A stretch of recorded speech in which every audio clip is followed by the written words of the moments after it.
The brief is always, people always say, oh, do you need more information? I'm like, no, you want someone smart, creatively savvy. But probably now more than ever, people want people who are, whether the word is edgy or tapped in, or this whole creative technologist has come through. So what do you know about digital? My view today is really you got to have lots of sort of hyphens in your title.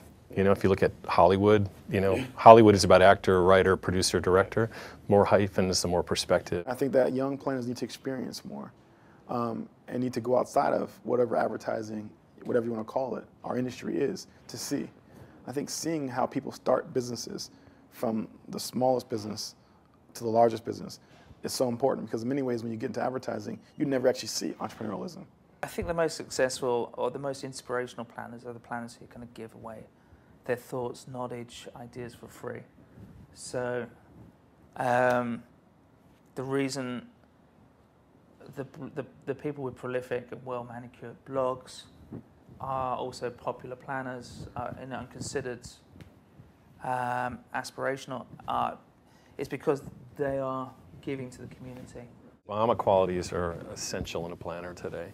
You know, it's understanding both sides of the vantage point, it's consensus building, and it's having a strong point of view, guiding you the whole way. I think the biggest thing is, and that's the thing I always look for in anyone that I'm either hiring or want to work with, is that sense of both being interesting and being interested. When I got into business, I was told planners take all this chaos and they put method in it. And I actually say the best planners put some madness in the method, as opposed to putting method in the madness.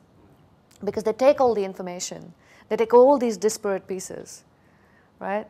They link them together and then they just do there's a little shifting, a little sort of magic that happens. I get very cross when people start talking about planning as being about simplicity and simplifying, because I think often that leads to very thin ideas or solutions or approaches. I think the best bits of planning tend to be quite dense, tend to be quite kind of, you know, packed full of information and kind of an interesting rubber band ball, rather than just being a very thin kind of like couple of pieces of word on a paper. And I think that's where we often fall down, is we create these overly simplistic models rather than these very well distilled bits of thinking about, if this is going on in culture, if this is what this business's core competence is, what is it that we can actually make that has some real richness and meaning? I think everyone does their best work, honestly, when they're doing something they're really passionate about. If you're a passionate practitioner, then the business of planning, the business of marketing, the business of ideas, intellectual pursuit, culture, consumer, that needs to be,